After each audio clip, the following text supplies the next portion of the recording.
I feel like I'm churning butter. That is actually really dissatisfying. Just as good as the normal version. Bree here, and today I'm going to be making some DIY fidget toys and comparing them to the real deal. So first up, we have the Infinity Cube, which if you remember from my fidget review that I did a little while back, I have some mixed feelings on it. It's not as intuitive as I would like it to be, though so far it's actually going pretty good today. It's good that I'm getting the hang of it so that I can compare it to the dice version of it. So to make the DIY version, you need 8 6-sided dice, and these are all from different sets, so I hope that it won't mess it up. And you'll also need just clear masking tape. I feel like this is not going to hold it together that well. Okay, so I'm just going to rip off a tiny piece of tape and hope that this will hold it together. I don't think it will. So we tape those two together like that, and we tape these two together, and we do the same thing with these guys. Okay, so now we have some pairs. Put these two like this, and these two like this. We tape those together, and I'm assuming these two together. Okay, and now we turn them so that that's underneath, and we have the tape on the outside now, and we tape here and right here on the edges there. Fold it together in the middle and fold these guys up on the sides. And we want to take another piece of tape to just reinforce these guys right here. So then we take these back down and we flip that, and then we go up to make it a cube again, and then we knock these guys down, and we're basically in here you can see that the tape is folded on the inside of these, so we're basically reinforcing that. So far this is holding a lot better than I thought it would. And now we're just gonna flip it upside down, and we're going to seal up these guys right here.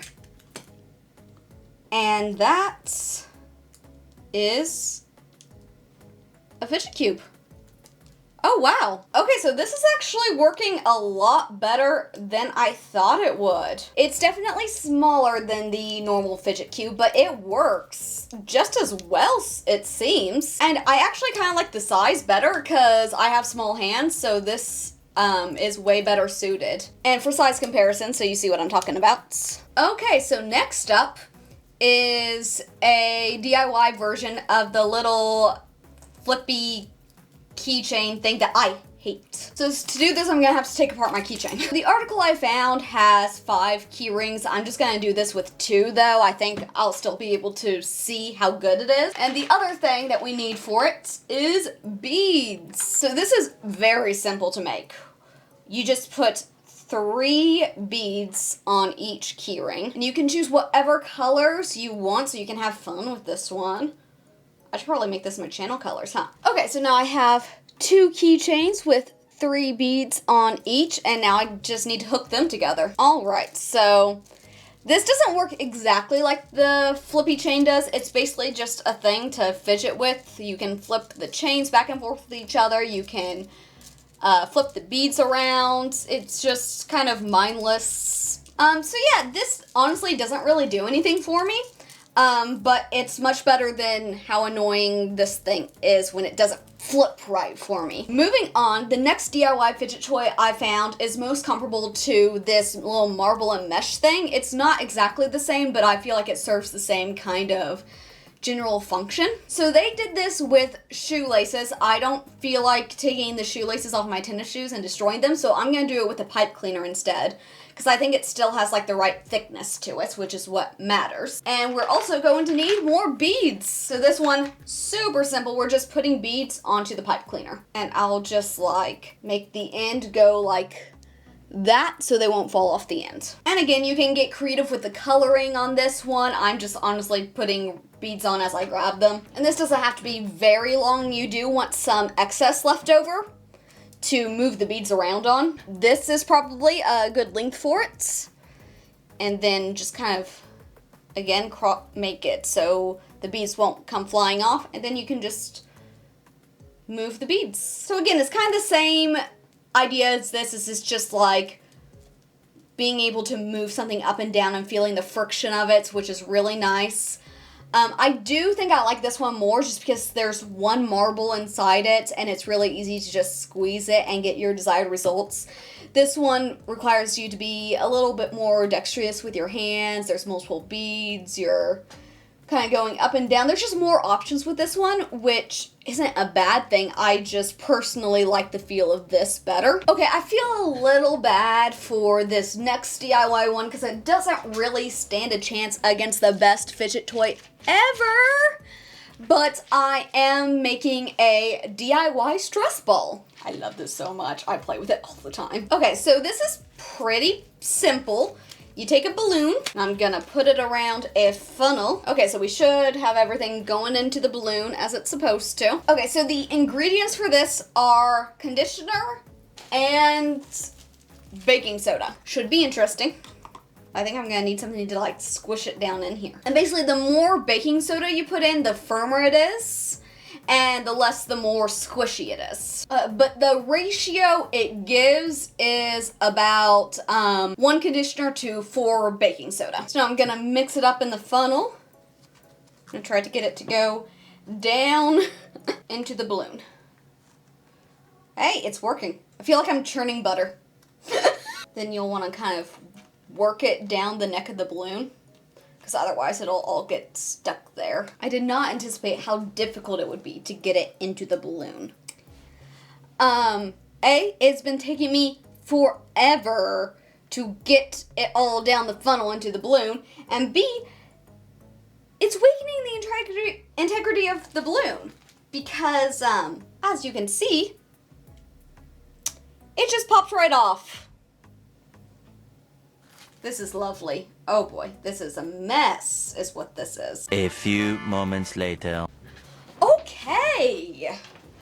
So here is the finished product. It's very small because, as you know, it just suddenly broke off of the top of it.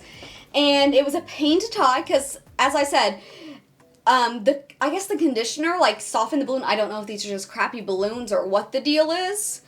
But as I was tying it, whenever I pulled it, it kept breaking more. So it was a pain to get it to finally tie. But here we go. I'm afraid to squeeze it, but okay. You know, feels like a stress ball. It feels exactly like pretty much any non-awesome Orby stress ball.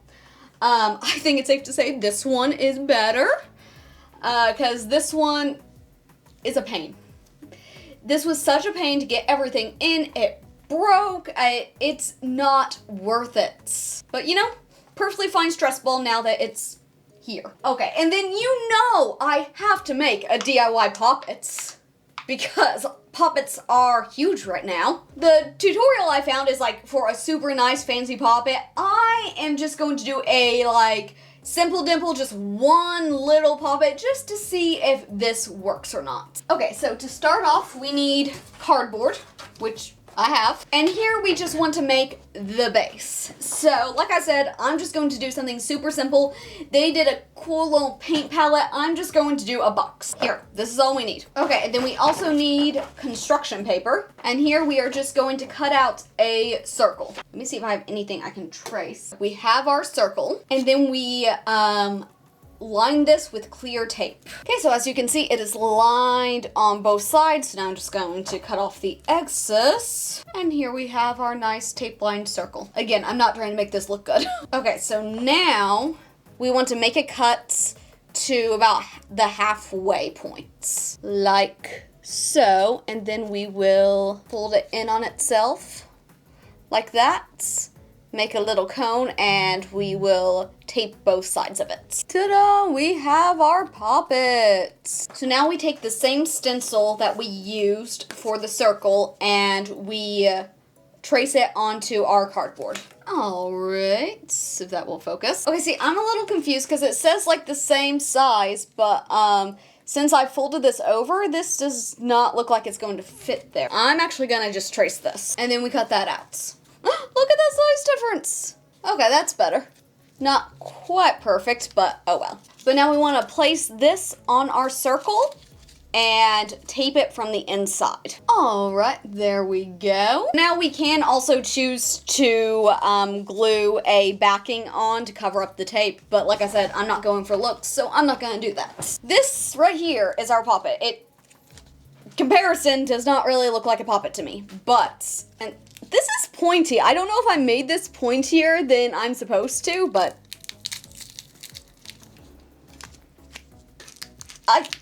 oh my. Once you crush it, it's really hard to get it back out again. And that is not satisfying at all. That is actually really dissatisfying. The tape is like coming up as I do it. Here, I'll show you from the back. Okay, so now if I had to rank these DIY fidget toys, this guy right here is definitely the best. It's just as good as the normal version, honestly. And then probably this guy.